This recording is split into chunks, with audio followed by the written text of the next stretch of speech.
Shall we get it going? We can. I know that Councilman Johnson's on his way, but I think he's contending with the traffic like everybody else. If it pleases the chair, if you want to delay getting into the meat of it, I do have one small item that's not on the contract, not on the agenda. If I could. Chair is so pleased. What do you think? Well, before we go in, so Yeah. let's talk about, first we got to go the approval of the agenda. I would like to add an item to discussion on the agenda, that being Parkway traffic. Seconded. Yeah, we'll add that. Don't talk it whether you wanted to or not, you might as well put it on the agenda. I understand. Okay, and then We're gonna call it to order? Have we called the Well, meeting? you want to call this the meeting to order and oh yeah, I guess let's call the meeting to order. Let's see, it looks like will you make note of the attendance? I know that Councilman Johnson is going to be here. He's just going to be a little bit late. Do we have to excuse his absence at this point? And then, it's probably best to, just in okay, case. all right. And then at least he's excused if he never makes it. Is there such a motion? There is such a motion. Seconded. All those in favor? Aye. Okay, excused. But hopefully that will be moot as he'll walk in just a minute. And then, Mr. Chambliss, you wanted to add something to the agenda? Yes, this could actually even go under staff comments, but I just want to recognize Jimmy in the back there. He did two pretty incredible things recently, and I think it's appropriate that he get recognized to this committee. The first of all was he resurrected a long delayed project and got the switch installed at the solids handling facility at the wastewater treatment plant, which has allowed staff to move into office space that has been vacant for years, waiting for that project to be completed. And he did it single-handedly, and I think he deserves a lot of recognition for that. And we are eternally grateful over at Public Works that occurred. And then the other thing that Jimmy did recently, which was huge, was he recently solved a massive problem with the city servers. He worked with a offsite vendor. You folks approved the purchase of the equipment, and he got the new equipment installed, the server stabilized, and that was a really big deal also. So I want to recognize Jimmy for that also. That's So thank you. fantastic. Jimmy, by all means, you can use both hands. You don't have to do it with one hand next time. But thank you for doing that. Thank you for making things continue to move in the city. That's fantastic. Okay, and did we approve the agenda? Did we approve it yet? We approved it, or we didn't approve it? Didn't approve it yet. Okay, all right. We've made some additions to it already. Do we need to approve it and then make the additions, or? Okay. All those in favor of approving the agenda? Aye. Aye. All right, and anything, we're going to add the discussion of the Parkway to that? Yes, please. Okay, and where would that go?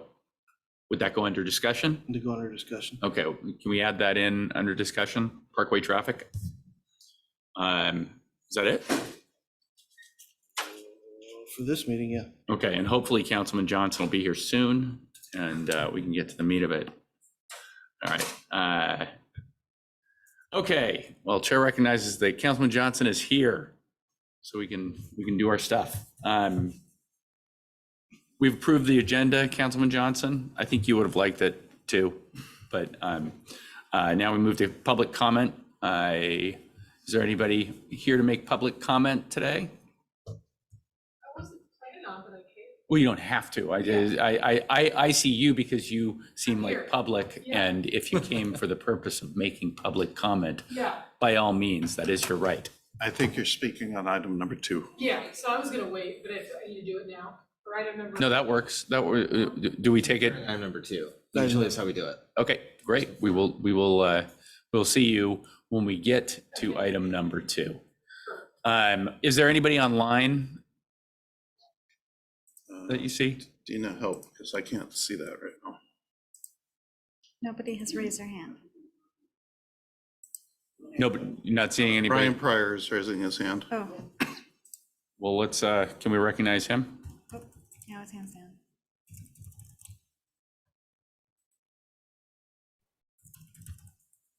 Oh, hey, everybody. Hello. Yeah, sorry for the confusion. I didn't mean to raise my hand and say I have a public comment. I just couldn't figure out with all the audio and video controls, and I guess it's because this meeting's more restricted than the usual ones we do. Oh, okay. All right. So you don't have anything, any Nope. actual comment to make it? All right. Well, it's great to have you here, Ryan. All right, let's move on to approval of the minutes dated July 18th, 2023. I was not present at this meeting, but were you guys okay with those minutes? Yep, move to approve as presented. Second. They are approved.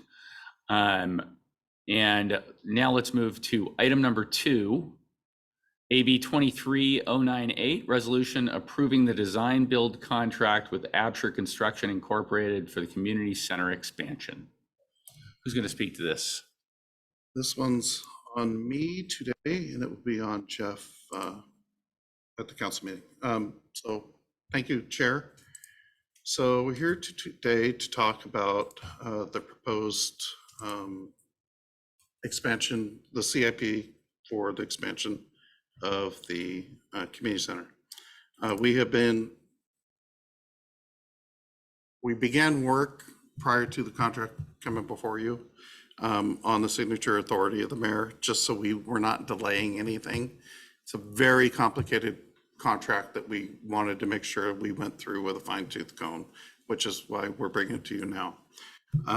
So as a result of our few pre-meetings we've already had, we've already progressed to the stage where we're rounding the corners on the programming and beginning to think of a conceptual layout. Currently, this is the conceptual layout that is leading in the votes among the committee as the one to put the most effort towards. And it's a one-story facility. Most of the aquatics action takes place where the existing tennis courts are. And there's an addition towards the skate park up there in the corner in blue, and that's additional athletic space. We have a cast of thousands for you here tonight to help you with your questions. Dana is here, and she can speak to the public outreach process we went through and the work that Una McClendon facilitated for us. We have that information available if you want to bring that up. I participated in those meetings. I think Sarah participated in those meetings. And I think I know Dana participated in those meetings, and I think we can all agree it was loud and clear that this community wants a pool. Una had to work really hard to focus people away from the pool to try to get some other ideas on the paper too. It was really something to watch. Blaine Wolf is here from Absher Construction. He is the selected contractor for the project. As you remember, when we went through the design build process, we selected the contractor first. So he is the person in charge of the contract, and he will be the person building the facility. After we selected Absher, we went through the process to select the design consultants. Rustin Hall from ALSC Architects is also on the line virtually if needed, and he is the person who is leading the design work. Today, we are here to discuss, to consider the contract for the whole design build contract. In particular, 1.7 million is for design, and that gets us to December and to the guaranteed maximum price. Through the design build process, we do the design up front, we get that guaranteed maximum price, it locks in at that point, and we know how much it's going to cost to build the facility. So there's no surprises, and we covered all this in the past when you voted to go that route. Go, no go, somewhere in the October to December range. We are cooking on the design. The Y and the city have a similar vision for this facility. There's no waffling. I think Mr. Hall could speak to the fact that, you know, he's getting answers like this, which I know doesn't always happen. A lot of times it's, well, let's consider all these things and come back and give us another presentation. There's none of that time being wasted. Currently, we have $16 million in hand. That includes the $1 million grant that we just received from the county for the aquatics program. The YMCA has verbally committed to coming up with $2 million additional dollars, which would put us at 18. Total bill for the project is at 28 currently. We still have to go through the process of design engineering or value engineering. We still have to finish negotiating the operating agreement with the YMCA over the next few months. There is a possibility that the YMCA agrees to take on bond payments to cover additional features that they need on the dry side to facilitate operating this in a cost-effective manner to cover the costs of everything. And we're still seeking additional grants to make up the difference. So we have a team of folks here. I know Sarah from the YMCA is here and she wishes to speak to it. Yes, sir. You have a projected project cost of $28 million. That's what the CIP, You was have for. squishy commitment on 18. solid on 16. You have a verbal. Verbal on in my 2. head is squishy. If you get it in writing, it's not squishy. I understand. Okay, any real estate agent that I've ever talked to said, get it in writing. I'm working on it.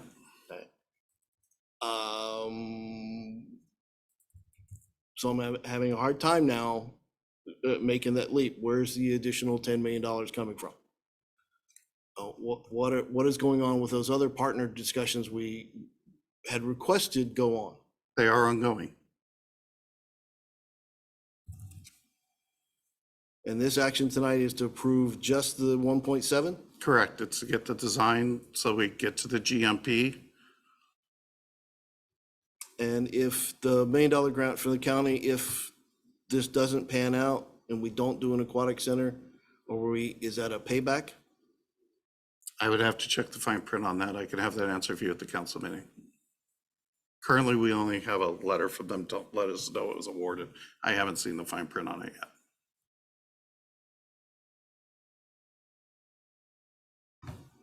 Yeah, have similar concerns when we're looking at a $10 to $12 million delta in what we know we have. And I understand that at these events, there was great enthusiasm about the pool. I think there has always been a healthy percentage of our city that's been very enthusiastic about the pool. I think it's likely that when you're talking about design of the pool, you're going to skew toward that part of the population in your event. But I don't know that I'm as certain that the greater percentage of Snoqualmie be in favor of taking on that kind of potential delta. But I'd love to hear more about the project because it sounds like some good work's gone into designing it. And who were you suggesting we hear from next? I'm sorry, Councilman Johnson, did you have anything you wanted to say? I'd love to, depending on how far along this design is, like, is this something that is like 95% what we think is going to be it? Or is this more like this is 50% what it's like to be like? We're just talking about programming at this point. Okay, so We this haven't picture right got- here. Yeah, it could totally change. Okay, well then I But- don't want to hear the details about it. Yeah. Okay, perfect. So that skips that part. Aside from telling you there's going to be concrete, there's going to be water, there's going to be a building, there'll be a filtration system. Right. Those are all things we know. Did you say that there's going to be water? Okay, well, yeah, then you can circle back to me. Okay, all right. Councilman Holloway, did you have anything else that you wanted to say at this point, or can we have? No, No, Director I'm Chambliss continue. real concerned at $12 million. If we can't close that gap, and that was kind of the ask was, show us how we close that gap for the next step. Well, we're at the next step, but we're still not closed. One, we'd have a crowd of angry people if we bankrupt the city in here too. So I don't want to do that. They'd also be very enthusiastic. Yeah, it'd also be very, well, it's not their bank account. And if we can't, then we need to look at how to do this. And guys, that's headed toward a bond. We've had 2 bonds, 3 bonds. I can't I think remember. it was 3. I think it was 3. It's at least 3. That didn't make, They are inching closer and closer every time. you bet, but it's been long enough that it's a new crapshoot, in my opinion. Fair enough. We've been through enough. Inflation is now hitting. We've been through pandemic. The pandemic may be a plus if people really want to get out and do things, but I don't know where we are at this stage with the overall population. So as I'm working through this project, I'm not looking at bonds as a solution at this time. I'm still focused outward towards solving those problems. I've had discussions with the facilities manager for the Y, preliminary discussions on how to shape that agreement going forward. And one of the things I recommended was that, you know, city funds go towards the water, which the public has been very clear that they want, and that the additional amenities that the Y needs in order to cover the costs to operate the pool, that the Y may need to pay for those. So that is currently where I'm looking at getting some of that money. We still have ongoing discussions with other partnering agencies. There are still other grant rounds to be done. But quite frankly, I have to get to the GMP to know where that target is.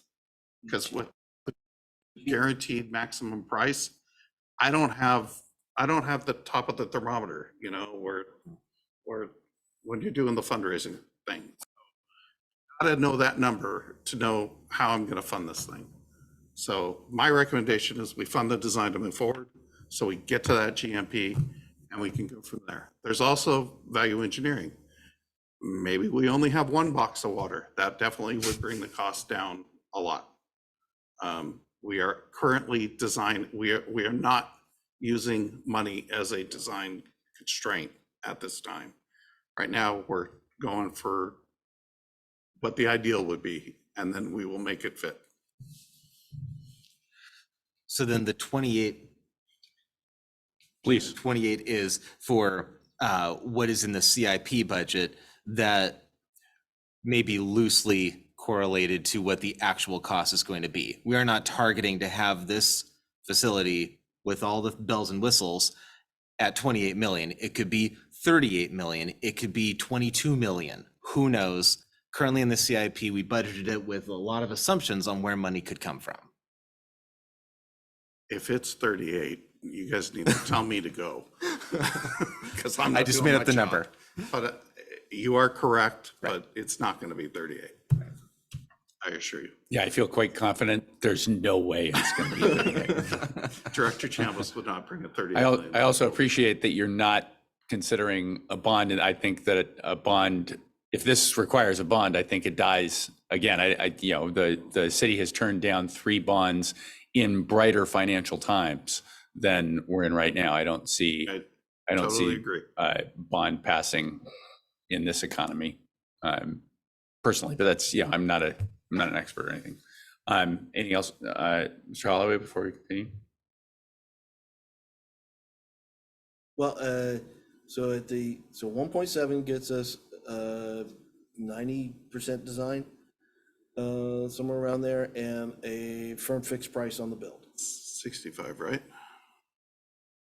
Some of it's at 65, others is further along, because when you hit that go, no go date, foundation, those plans are going to be pretty much 100%. And if you say go at that point, they're going to start work immediately on that portion of it. So, but it will be far enough along that they know that it's going to hit that number. Okay, but my question is, at the end of this, when we get the firm fixed price, how long is that price good? For, if you say go till the facility is built. Now, if we come to the end of this and they give us firm fixed price of $22 million, Okay, yet we haven't closed the gap and we're still working on it, how long is that price good before we can no longer commit at that price? it's a moment in time.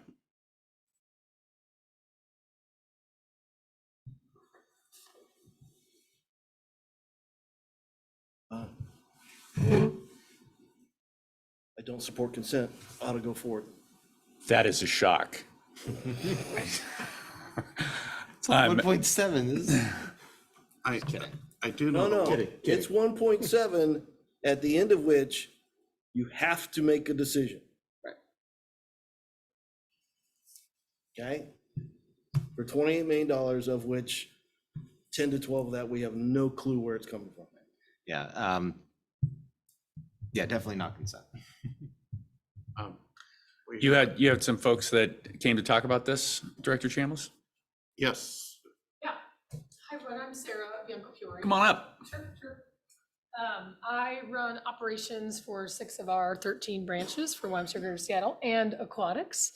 Been with the Y for 20 years. So first, I just want to say we are and have been grateful for our partnership with City of Snoqualmie. I've been around when Snoqualmie was first built. I've seen all the iterations of it, and now even seeing us coming out of COVID and where we are today.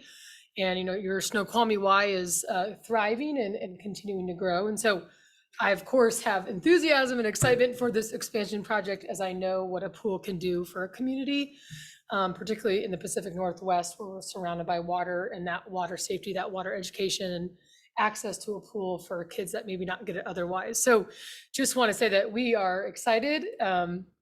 We are here, we are partners, and also recognize what you were speaking to on the finance side. Our team is meeting actually tomorrow we continue to have all these conversations of what we can do and what we need and what does operations look like in the expansion project. You've been working with Josh Sutton, who's head of facilities, thinking of different what that could look like. So that I don't have any earth-shattering solutions, but really just want to express that doing what we can, doing our part. Recently, our CEO sent, she endorsed it. And so we've got a team that is on board and continuing to have these conversations, as we know that tripling the size of this building could do wonders for the community and really be a game changer, not just in aquatics, but serving really the whole family in a variety of ways, and that whole person health of the emotion side, the physical side, the social side. And we see it so much just in the Y that we have. And so to be able to triple that impact could really go a long way in that community. And we are on board for this adventure, and we have been, and we're here to support and, continue to provide what we can that meets our capacity. Any questions? Awesome. Thank you. Sarah. Thank you. Yeah, Madam Mayor. My apologies for being late. I was with Representative Callan. We were talking about the all-inclusive park, which is a very exciting project that's going on. But while I was there, I met with Superintendent Schultfeld, who's obviously the superintendent of the schools, and they've written a letter in support of our pool as well. And so we will be putting that in the packet for the council meeting on Monday. It doesn't necessarily mean that they will fund it. They're actually going to be meeting, I believe, on the 22nd, which is a workshop to talk about kind of what capital funding is remaining, and then I may be attending to answer any questions. So. And what was the superintendent's interest in the Snoqualmie Y having a pool at the community center? I think mostly it's about safety for the children, so the children could learn to swim, and also having it for competitive swimming. I say that again. And also, lose my voice, also having it for competitive swimming as Using the space for swim team, water polo, that sort of thing. swim team. I don't think it's big enough for water polo. Okay. All right. Anybody else that is going to speak to this, Mr. Chambliss?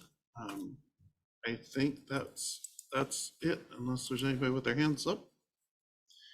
Water polo is not really a thing up here. Is it not? I do I'm not from Southern understand it California, myself, so but- yeah. This is, Oh, there is a hand up. Park Commissioner Pryor has his hand up. I would love to hear from Mr. Pryor. Oh, come on, Mr. Benson. I just wanted to ask a question. The 1.7 million, that's included in the 28 million total package, correct? It Or is is. that a separate expenditure? It's included. Okay, that's what I thought, just making sure. Thank you. Thank you. And hey, if you build it, they will come. People can play water polo in there. Yeah, I don't know if we can handle the cost of livestock and cleaning up after them. That's the big problem with water polo that I remember. I don't know, we might have been playing it wrong. Okay, so I can't remember. Did you guys say consent or not consent on this one? We'll go ahead and put this one on non-consent. Idea. Okay, all right. All right, I think that brings us all the way up to item 3 on the agenda. AB 23099, license agreement with The Line Experience Incorporated. Who's going to talk about this one? Nicole.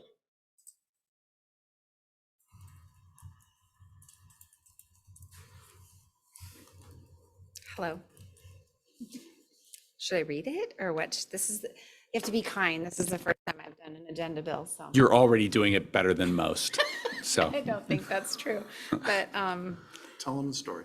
okay. So, this story, has been going on for quite a while. I just kind of entered into it, in the last few months, but this conversation with this company, The Line Experience, they've been having in-depth conversations with Mr. Chambliss and Bob Sturbank, former city attorney, to be able to do this project up at Snoqualmie Point Park.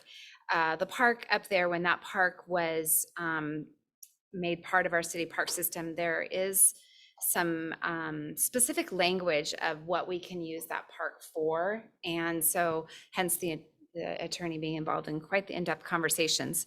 So it was decided that this use is allowable in the park. So this group would be bringing in, it's a revenue source. We want to say that from the get-go. I'm not here to ask you to spend any money. I'm here to say, here's an opportunity for some money. So there will be what I would call a mobile mini or a container up on the park with bikes in the park for people to be able to rent the bikes. There'll be a skill set area, not a huge footprint and not anything that would destroy the nature of the park or, really look like there's something there. So it would still allow for any rental groups that we have up there to use the park. So it would be a good way for beginning bike riders to go to the park and learn how to do some biking because it's adjacent to the biking Rattlesnake biking trail system. So I think it's a 3-year contract that we would have with them. They're kind of trying us out. We're kind of trying them out just to see if this is a good endeavor for both of us. One other thing, in addition to the revenue from the rent, they also agreed to maintain the bike Oh, yes. area at Fisher Creek Park for us. oh, okay. That park has kind of been a little neglected the last few years with some staffing and different As I was things. told, all the kids grew up and moved away after college, so there's no one left To take care of it, yeah. It was parents who asked to build that and build it, but okay. They built it and then they came and then they left. Is that what happened? Build They and used they it. will come? I'm not sure what happened to dirt course. Well, I have a couple of questions. One, it looked like, I'm not a lawyer, but it looked like the agreement was structured so that the city wasn't in danger of being held responsible for anything that goes wrong with the bikes when they're used on the trail or anything like that. I don't know how ironclad that is. Anybody can sue for anything, but is this, so the way this is going to look, is it going to be like a big giant storage, like It'll be a storage, container yeah, unit? one of those kind of storage, big square metal rectangle It things, but it has a treatment to it. Let me see if I can find it real quick. we're gonna attempt to do some landscaping around it, so it isn't such an eyesore. That would be disappointed if it was an eyesore. I It's know. it's a pretty park and Its location really on the main walkway into the park. Yeah, there's the roundabout as you go into the park, so there's a bit of a pad or a shrub bed, which is one of the few areas it's relatively flat and level that, and also access to be able to drop it off and for the bikes to be in and to be taken in and out of it. How hard would it be to put a facade on it? Paint a mural on it. Something. It does, it is. I am not finding a picture of it at the moment, but it does, it has mountains on the, yeah, it does not look like a container. Yeah, it just is like pods Doesn't on the have side. mobile No, it mini, doesn't say yeah, pods no on the mobile side. mini logo on the No, side of the building or the structure. I will definitely have the picture for council. Yeah, And I'd want to see the picture before I voted for it. so in this schematic, it looks like it's going to be setting on at least a couple of the trails, a couple of the paths. It's not going to interfere with, It's on there's like a round area that's dirt. It's in the Um, planner. It's not. it's not going be to on it. impede It's- any walking area No. or anything like that. No. You fellas have anything you wanted to ask?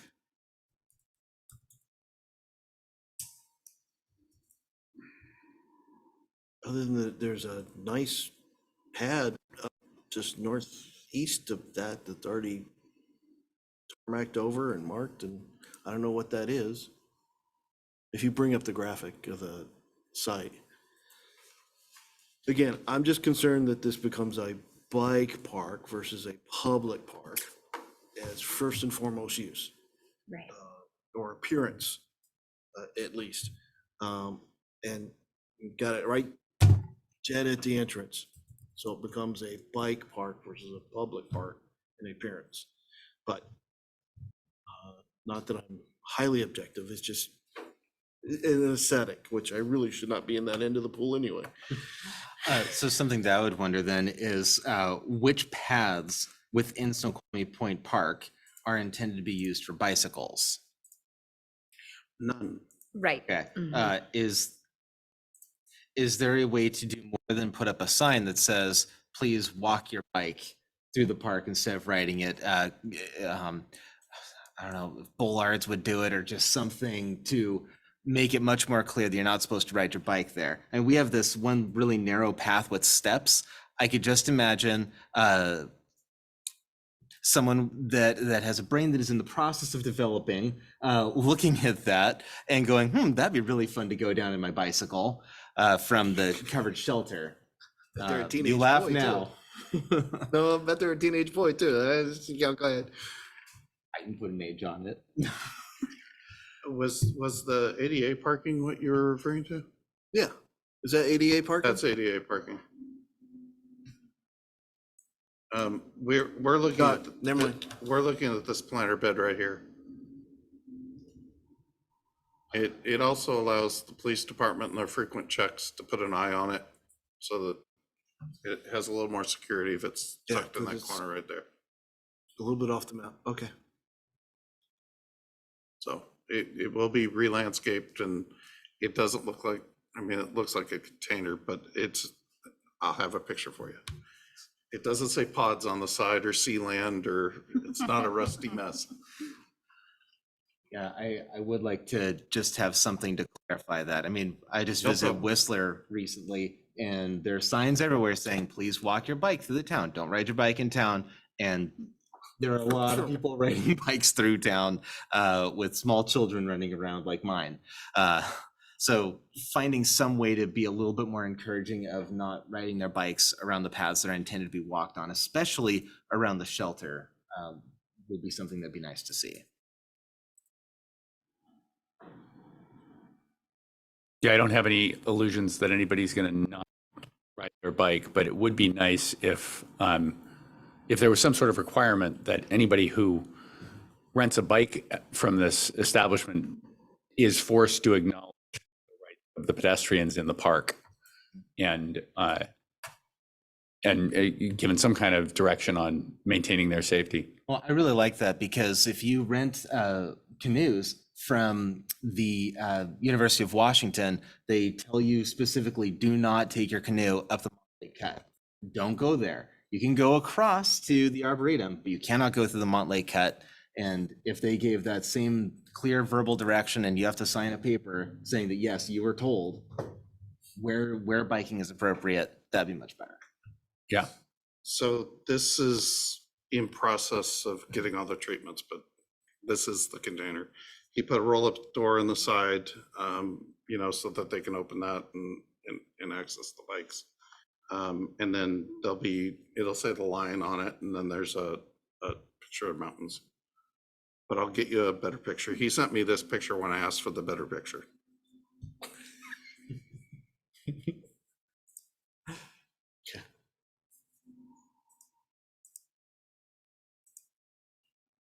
So, All right, anything else?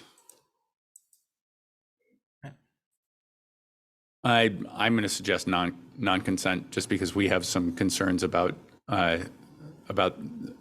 just the way this will end up working out. I'm not saying that I'm opposed to it, but I think that there are some bugs to work out. I agree. Okay. All right. I was actually in consent, but okay. Thank you. All right. I think that brings us up to number 4, right? And we are racing right through all this. Take a long time. I haven't announced what number is yet, or you already know what it is. Okay, AB 23-100, resolution approving the selection of CDK for the storm pond fencing repair. You gonna tell us about this one? That's me. All right. All right. So evening, council, mayor, members of the public. Patrick Fry, city engineer. Probably recognize my face at this point. But anyways, as mentioned, AB 23-100 is a resolution bringing forward awarding the job order contract to CDK Construction Services for repairing about 2,500 linear feet of fencing that encompass the storm ponds. Let's see, the total cost came to about $237,000 for that 2,500 feet of 6-foot chain link fencing. We got that price by doing a job order contract, which, if you remember, it's an item that we brought forward. Job order contracting was brought forward in the spring as part of AB 029, AB 23-029, which essentially just allows us to go to contractors and have them give us pre-bid priced work. So we use that for this fencing. It's really our first project with the job order contracting, so kind of getting our beaks wet with it a little bit and figuring out how the system works.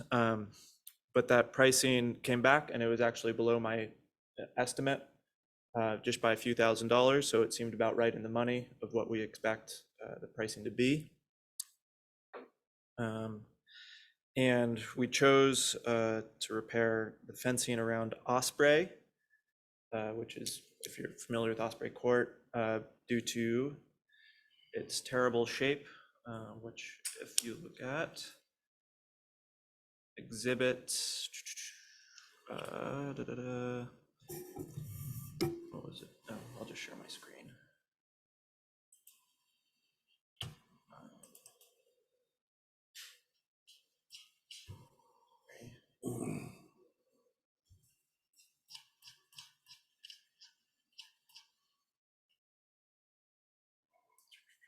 Well, should be in the exhibits. Sorry, there's too many pages in It's this. page 203. Thank you. Yeah, too many pages in this thing packet this time around.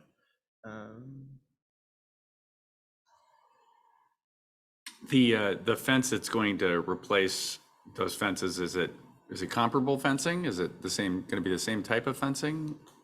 It will not. So what is existing is cedar plank fencing. And that's what was installed originally with the Snoqualmie Ridge. It looks better, which is why I assume it was installed like that. It is not standard practice. Standard practice is chain link fence, and it's due to the durability of cedar fencing. It blows over, it rots, it falls over. It just has a really short lifespan. It's falling over all the time. It's a maintenance issue. We're constantly, as a staff, putting up and repairing fencing. And so we are not replacing like for like, we're going with chain link because it's more durable. And what's the life expectancy of this chain link fence that's going to go in? Should be 50 years. 50 years? Yeah, I suspect trees will have another thought on that, but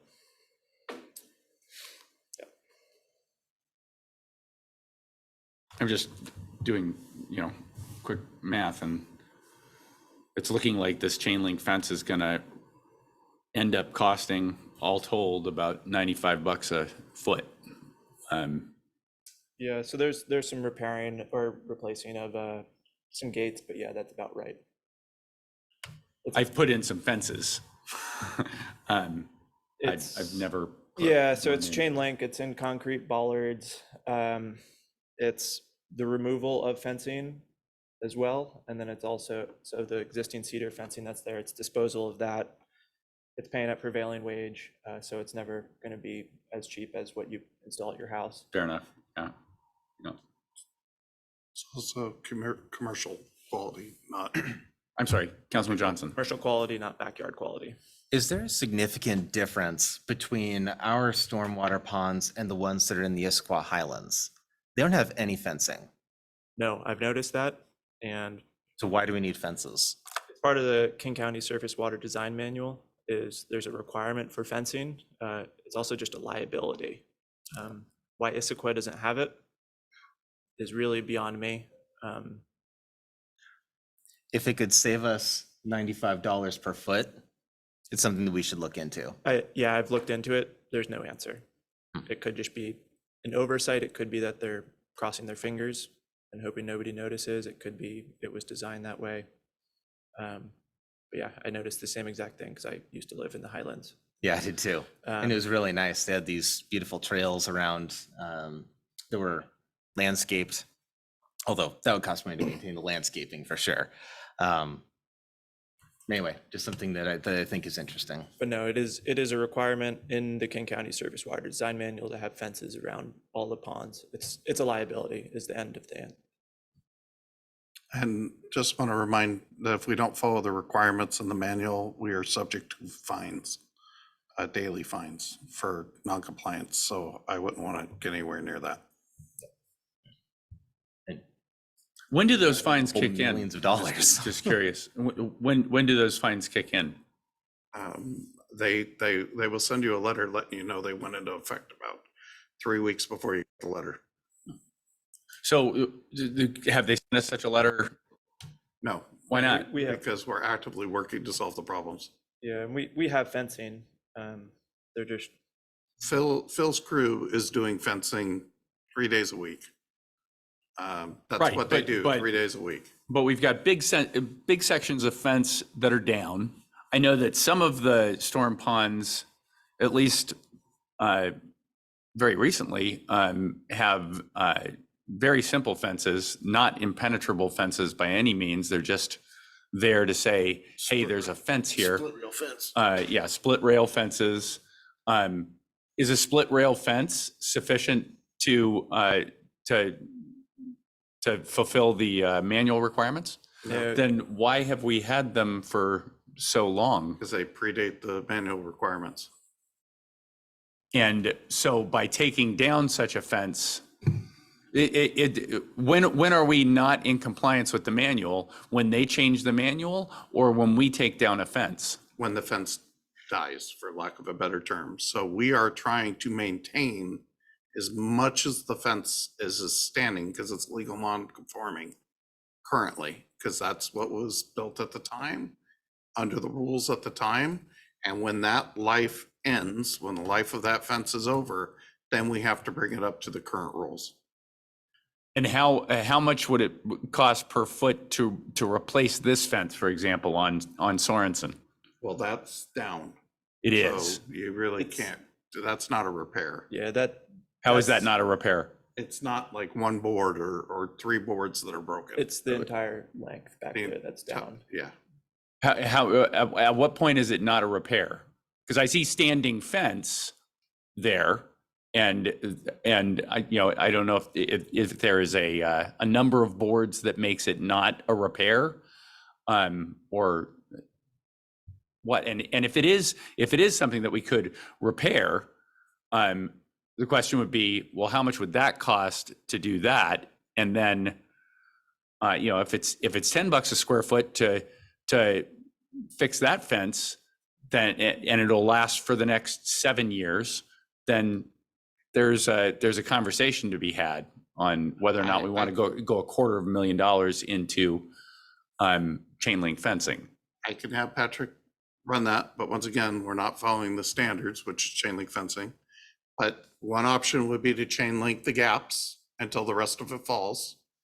It's not the best practice. It's not going to look the best. It's not going to look uniform. And you're just waiting for the other part to fall, and then you have to pay to do that part. So you kind of start chasing your tail a little bit, but we can certainly run that comparison, but I assure you it's not going to be $10 a foot. Yeah, so we're hoping that this is an ongoing item that we're changing to chain link just over the years as these ponds degrade, just as a program, maybe one pond at a time, half a pond at a time, areas that are failing.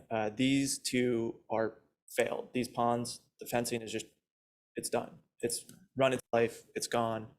They're in high wind areas, so they just get blown over. They're constant. We're replacing sections of these every year. And so it's just time to put up chain link is our opinion, staff's opinion. And then after this $250,000, which is a big pill to swallow for fencing, we're hoping that in further years, it's just, $50,000 here and there as we just catch up and get up to the current standards of 6-foot chain link. Because a lot of the areas, it is just a single panel that blows down, and that's clearly a repair. Just go put up like for like, don't tear down good fencing to put up a chain link fencing. It's just these ponds where it's all gone, it's all dead. It needs to be replaced, and so that's why we're suggesting the high cost of just repairing these two ponds, biting the bullet and repairing them so that we never have to repair these for 50 years. So And then do exactly as you suggest further, because the other ponds are holding up a little bit better. Director Chambliss? A preview to your monthly report, but last month in July, the stormwater team repaired 3,000 feet of fence.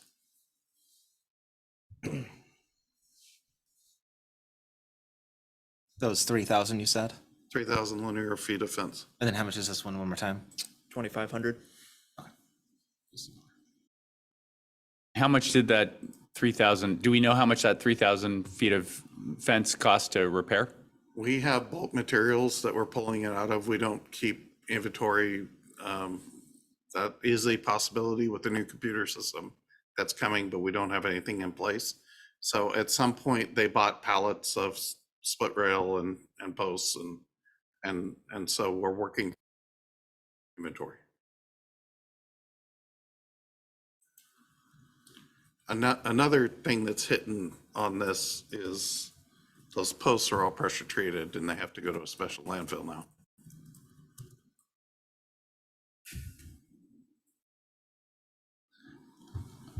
Councilman Holloway?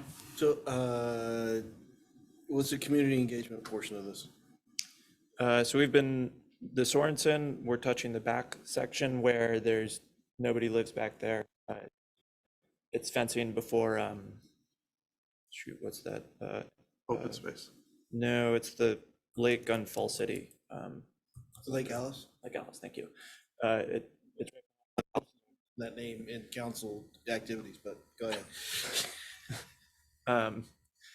So it's back behind woods, and then in Osprey, we've been in close communications, and they're aware of the plan, and they're excited for it because the condos that are right there in Osprey, because the fencing keeps blowing over in their house, and so instead they're putting up T-posts and fence like that, or they're just trying to keep it maintained, and so they're excited for anything. So they put that up? We didn't put it up? Yeah, that's not us. That wasn't us. We have been putting up a lot of the fencing around, but if we go to a complaint and there's already fencing there, then we wouldn't tear down their fencing and put up our section. Where the fence is standing around Osprey, what is it? It's a hodgepodge. Some of it is cedar that's been there forever. Some of it is this hog wire with T-posts. Some of it is whatever. It's scabbed together. And Sorensen, it's just non-existent. Okay. And so by fencing that, are we going to be cutting off an access point to Lake Alice at that point, Yeah, or the Lake Alice people can't go swimming in our pond anymore. say that again? The Lake Alice folks can't come over and swim in our pond anymore. No, they can't. All right. Shop at There- our grocery store. There is no access between the two places. Okay, anything else? Councilman Johnson, anything else? Grumpy, but I think it's odd that there's a different standard for different cities. Yeah, I don't. I, Well, so they have to comply to the King County Surface Water Design Manual. Apparently not. I mean, this amount that's in this, not for the appropriation, for the whole. And Mr. Bowder can correct me if I'm wrong. I think that's something like 3 times our 1% property tax increase. If I'm not mistaken. So, I'm just saying it's not nothing. The amount. oh yeah, it's We don't it's a large think sum. that. I know. I didn't mean to imply that. As soon as I said it, I knew that I implied that. I So understand. I apologize. But remember, these are this is a utility. Still a lot of money. Still a lot of money. I hope that if we have a supply of repair supplies, that we're gonna exhaust that. Yeah, We are trying to maintain what we can maintain because the bill is ugly. Okay, as long as we're all on that same page, it makes it easier to take in. Councilman Holloway. So you got a 75, you have $109,000 in budget, you're $121,000 short. You got a $75,000 grant and you're planning on pulling $46,000 out of supplies, which was $161,000. I'm assuming we didn't pick that number out of the air, that there was something behind that number. So what are we giving up for the $50,000 to put fences up? so our staff has been able to maintain the ponds by cleaning them, which previously we've had to contract out. So it's dredging it, it's cleaning out the silts that accumulate in these ponds. And we've been able to maintain that just as staff with our own equipment. And so that has saved that equivalent of money. Now that we have an actual team to do that work, the work is getting done in-house rather than contracting out. Yeah. And so previously that money would have been used to contract out the dredging of these ponds. Okay. And when did that practice start becoming more effective? This summer. This summer. So since the biennial budget was put Correct. together, you guys have found this way of cost cutting. Yeah, it's the stormwater team that didn't exist prior to the biennial budget. Well, you know what? Next time we do this meeting, you need to recognize those guys because that's pretty awesome. You know, can't give Jimmy all of the accolades. We got to spread it around. Yeah, That's I think there's some fantastic. Weird stuff in those ponds that comes out of runoff. Can you speak to it? It's all tested. It's all tested. Right. Many times it's tested. I think we talked about this once before, that there are the 2 parts to some of the ponds, right? That, yeah, stuff settles out in one and then it moves. Yeah. Anything else, gentlemen? No. If I have to, fine. Do we? This is. What do you think? Consent, non-consent? I'm happy to go with either. I'm good with consent. Councilman Johnson, It's a busy council meeting. don't make me break the tie. Okay, fine. I'm good with consent. Okay, well, they both want consent, so I'm fine with that. Let's do that. Thank you. Appreciate it, Mr. Fry. Okay, item 5, purchase of AB 23-101, purchase of community park splash pad equipment and installation from Aquatics by Landscape Structures Incorporated. Who's talking about this one? That's me again. Hey, welcome back, Mr. Fry. How you been? Evening, council, mayor, members of the public. Patrick Fry, city engineer. project Good to see you engineering. again. It's been too long. Yep. Should be. This is interesting. You gotta stop your, Yeah, Sure. I can do nothing to help you until you do that. I am. There you go. Got it. All right, so community park splash pad. Come on. There we go. So just to, where are my notes? Here. Sorry, my notes should be on here, which I was going to reference. But they're not. Well, as he solves that, as you're aware, capital improvement plan, we approved 1.5 million to put in a splash pad at Community Park. Staff has been working with a vendor to get that designed. We brought forward the preliminary design a few months ago, and then we went to actual design.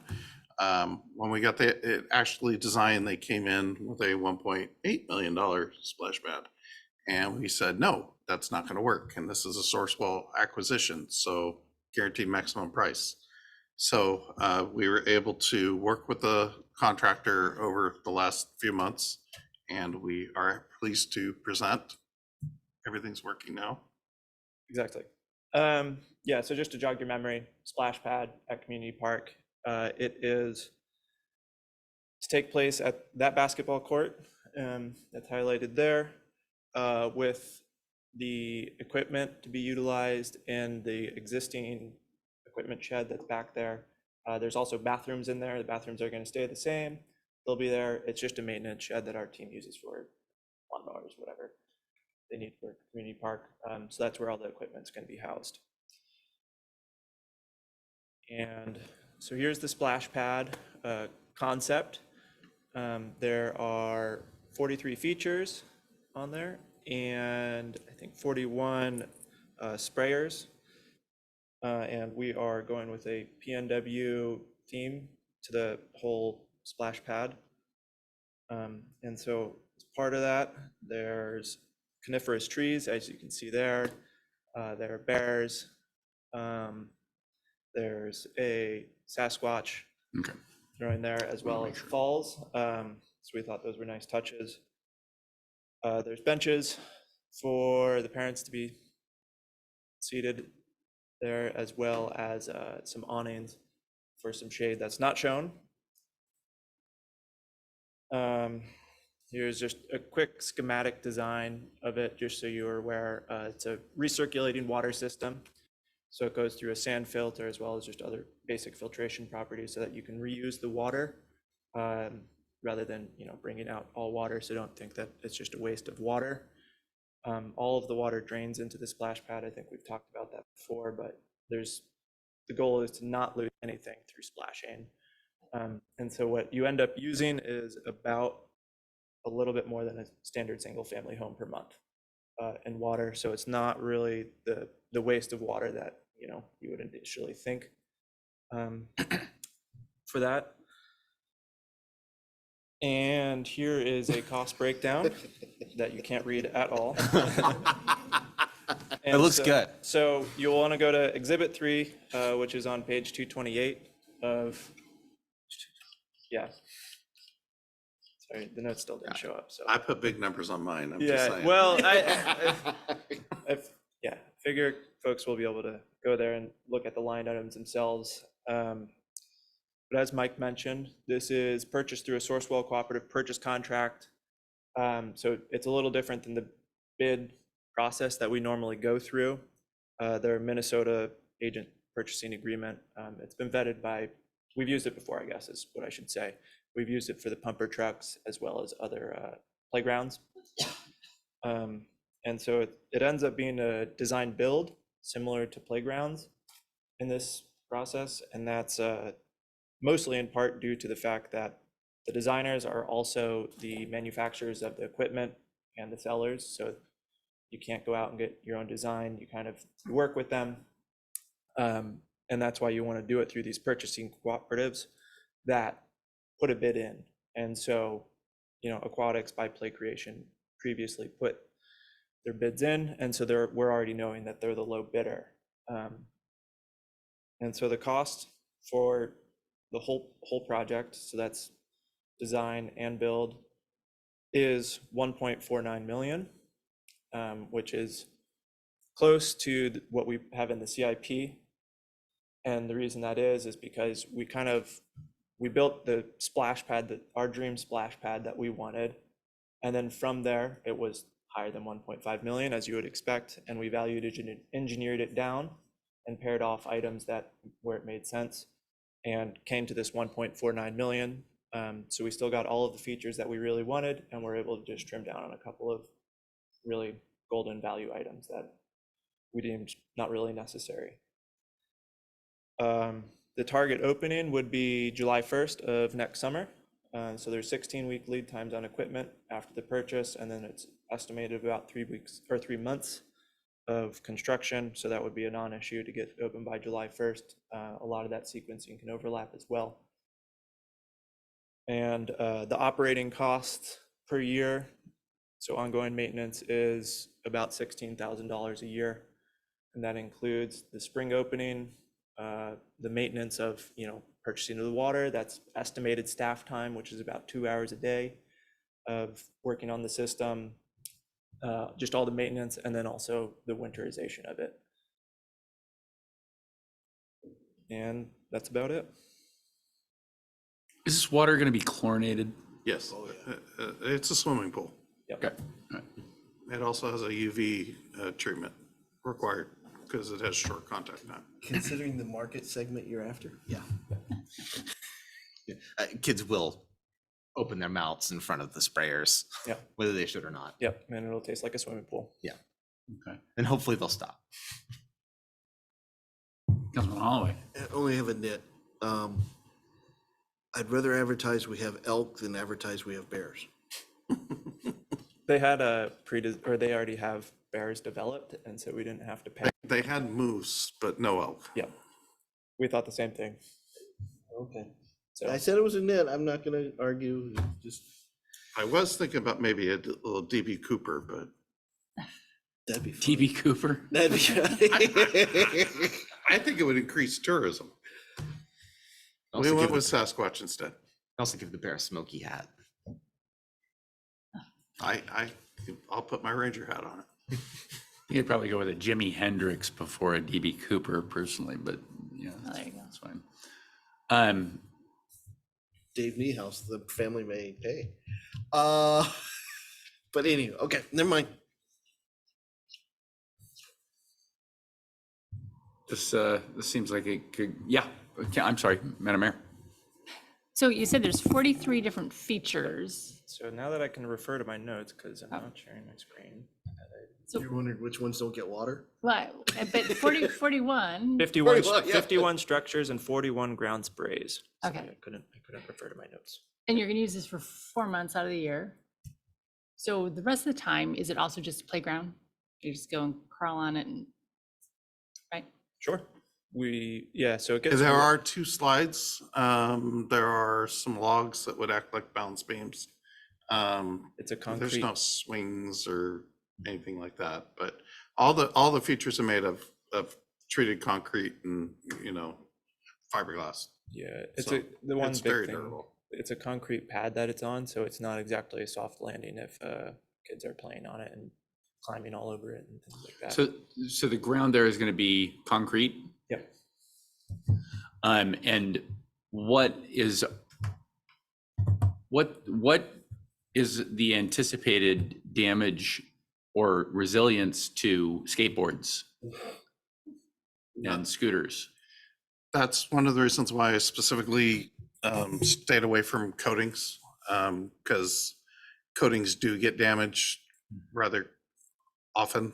It's better just to go with plain concrete. Skateboards aren't going to damage it, and scooters aren't going to damage it. And What about the structures that are in there? They also are that are concrete. jumpable. they're concrete Grindable, fiberglass. They should not be they should be able to handle it. I can remove the 2 slides if you want to. My concern is I just, left them in. that it I'm not- not a you know. huge fan of them, but I left them in. my concern is just that this will likely become an extension of the skate park for the 8 months out of the year that it's not a splash park. So The only 2 features that I would be worried about are the 2 slides. The rest of them, they're not really skatable. The slides have like a foam. you talk about the custom stump slide and the custom bear slide. Correct. And they have like a foam, I don't know how well it would roll, but at the bottom they have this foam landing. So it's not concrete, so And that foam, maybe, I don't know how well it would work with a skateboard. It's all one piece. and are you concerned with the slides? Are you concerned with damage to the slides themselves or to that foam landing pad? With skateboards? Yeah, Yes. All the above. both. Yeah. Because I'm looking at the slides themselves, we're talking about $60,000 worth of slide. Correct. And I don't know how much replacement of those foam landing pads runs. Probably $1,500 with staff time. So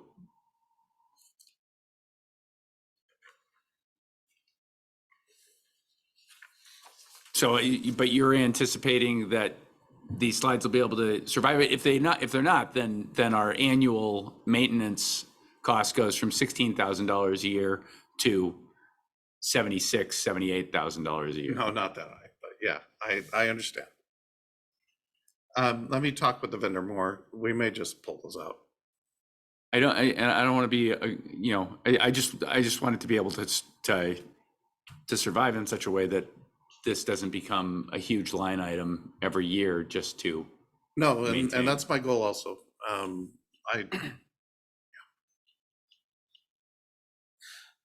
Can they be winter removable? They're concrete and fiberglass, Oh, so yeah, that once they're there, they're there. Yeah, I mean, it could be putting chain link over it so that people can't skateboard on it, but they're there. That doesn't sound terribly attractive. Oh, yeah, Councilman Johnson, sorry. In terms of the concrete substrate, I'm reminded of a song from Daniel Tiger that says, follow the rules to stay safe at the pool. One of the rules is don't run around the pool. This is water all over concrete. And these are kids with fragile heads that still, for some kids, are fusing at the top. So I'm wondering, what would the texture be like for the concrete? Because if it's just smooth as glass, then we're gonna No, have it problems. would be standard pool deck texture. Yeah, it can just definitely like a be the pool deck. kind that's pretty rough Yeah, under your feet. So it'd be hard to slide. a non-slip. Right. I've been around plenty of pools that are pretty slippery, even though they're concrete. Those are pools that have had a lot of muriatic acid spilled on the concrete, but It'd be. standard broom finish would be what the spec would call for. Okay. And if it ever does get smooth, that's when you go with the coatings. Mm-hmm. But you don't want to start off down that road because it's a maintenance nightmare. Okay. Suggestions? That's it. Consent? Oh, you have something else, Councilman Johnson? Just one more question. I was just wondering if you could just explain how the bucket thing works. I don't want like a 6-month-old suddenly getting smashed with water. No, there's a leaf that deflects. Okay, I see it now. Thank you. Yeah. That makes me feel a lot better about that one. Okay. It's, then- and when this gets built, there's testing involved and forces are measured, so it doesn't sweep people off their feet. Excellent. Okay, then I'm good with it. Consent? Consent? Consent? Thank you, Mr. Fry. Now we have a couple of discussion points. Number 6 is concussion information and number 7 is parkway traffic.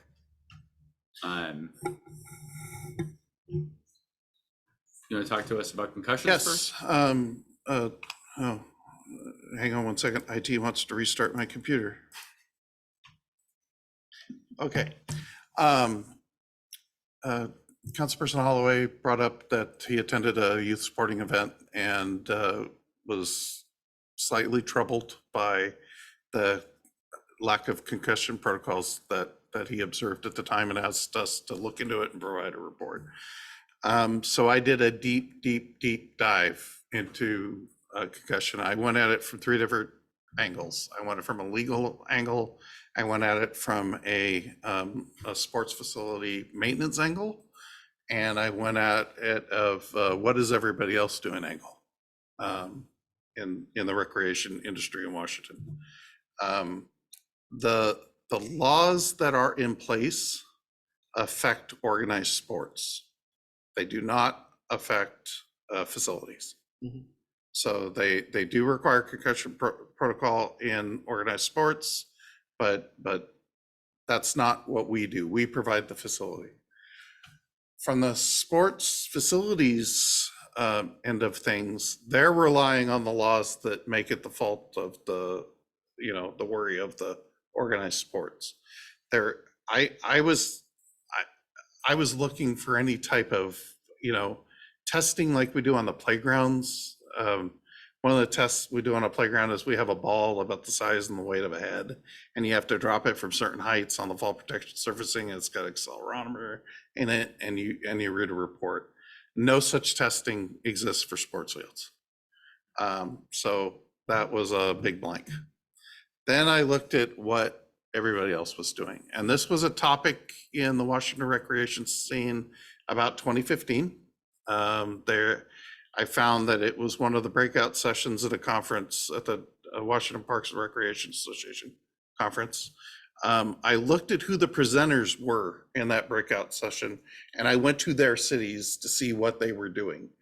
And one of those cities was Puyallup. Did I say that right? Yeah. Puyallup, sorry.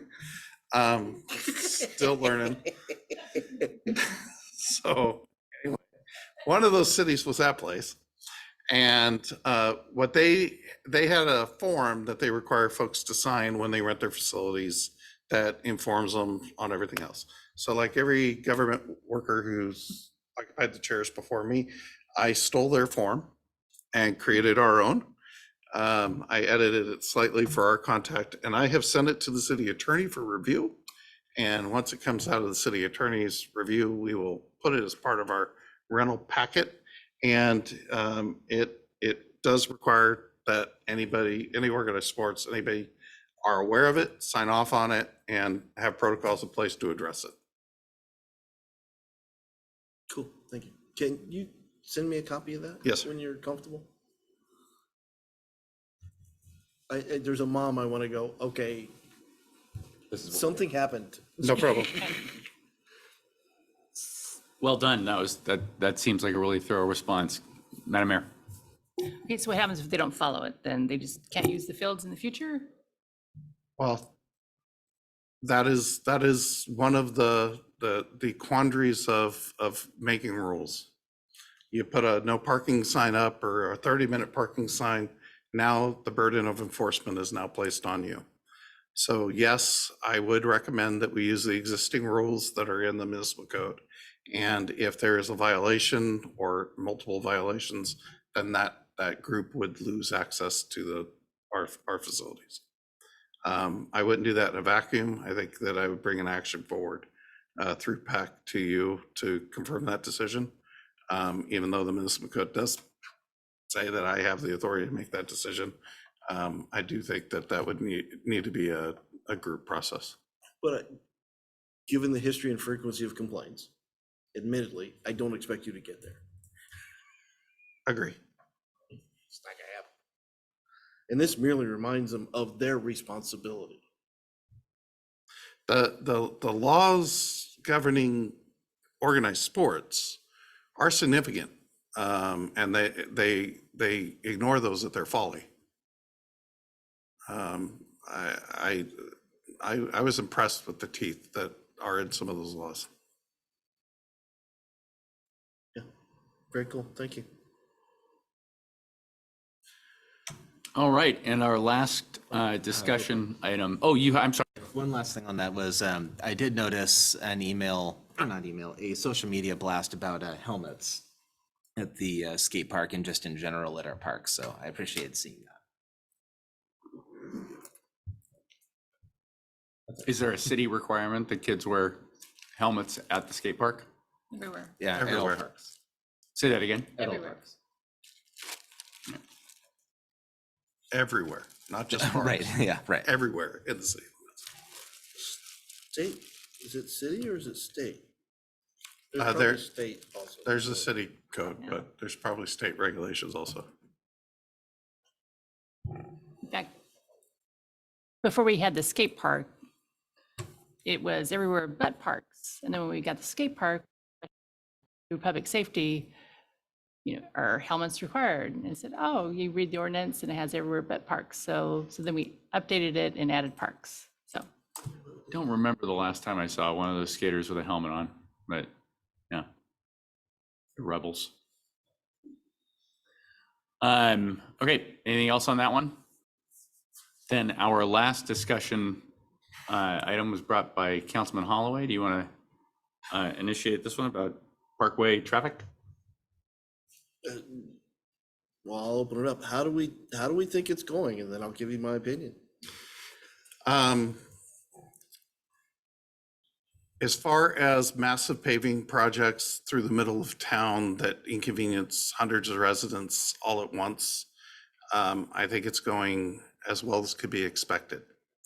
Okay, let's stop there because I'm gonna give you my Well, opinion. now. let me just add one little thing first. I am thoroughly impressed at the contractor only holding traffic for 30 minutes at the intersections. That is, in my experience with asphalt, it's about an hour early. So they're working extra hard with those rollers to get those tire marks out when they let the traffic go on it that early. But go ahead.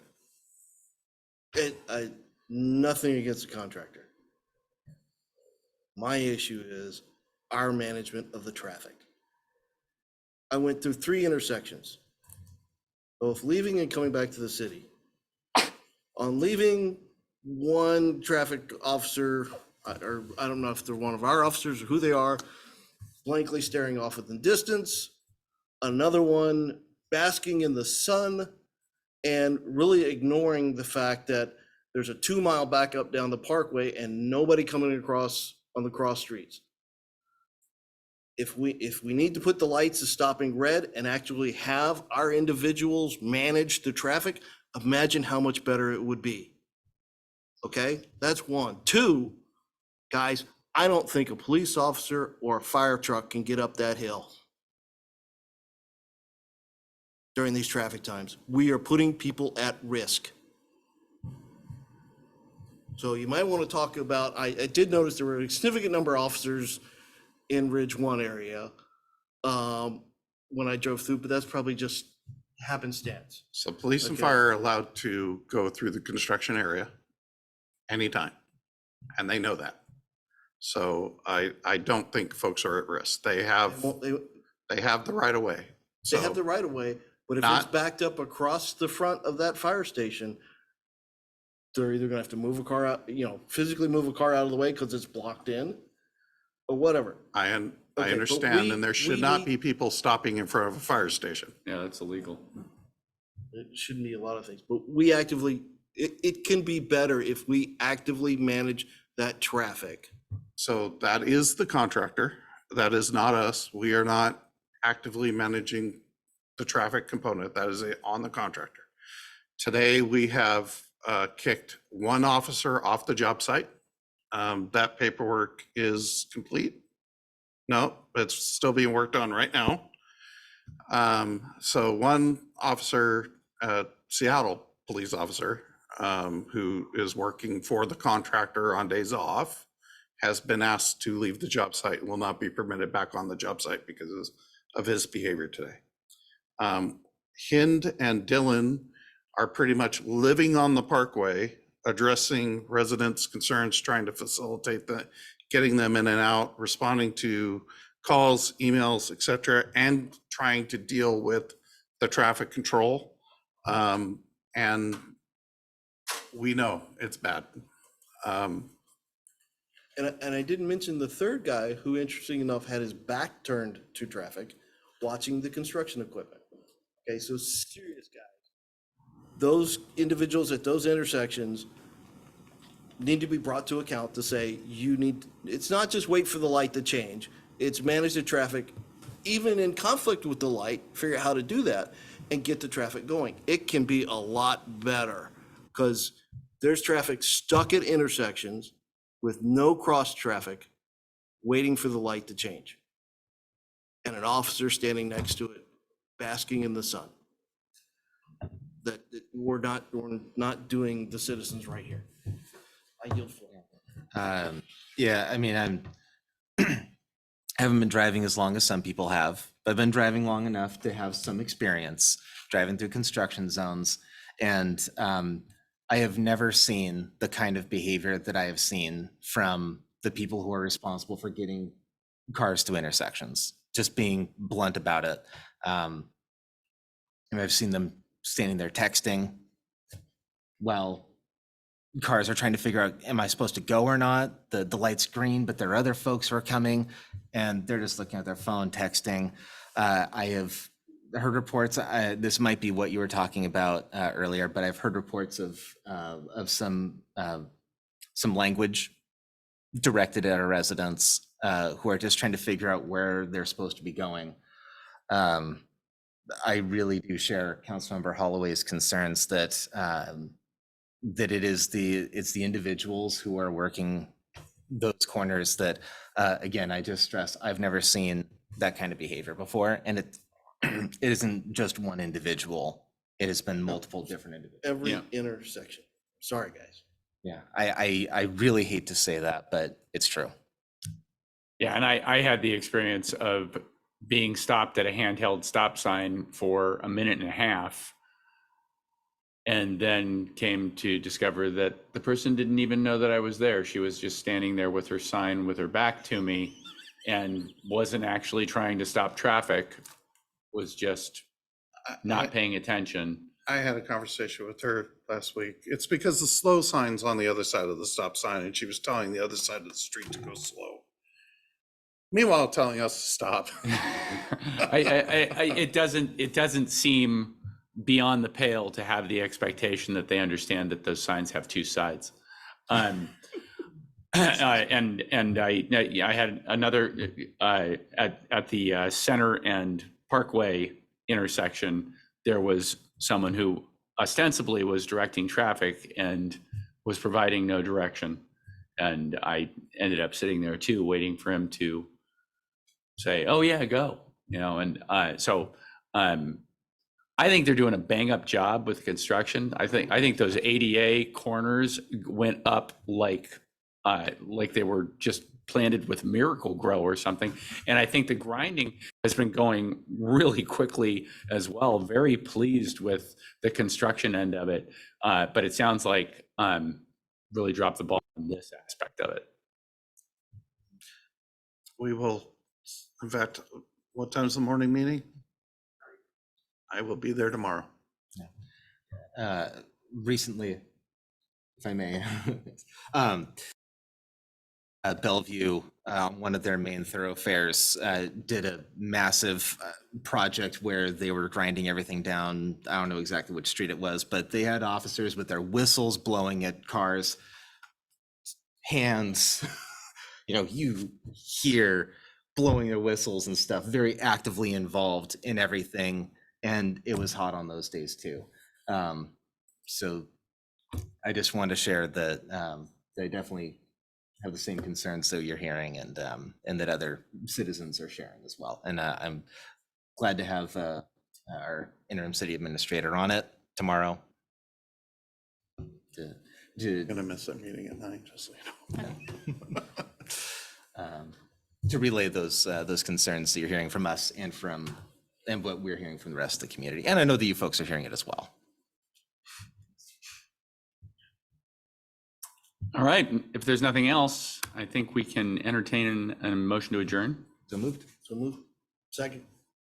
Third. We are adjourned. Thank you.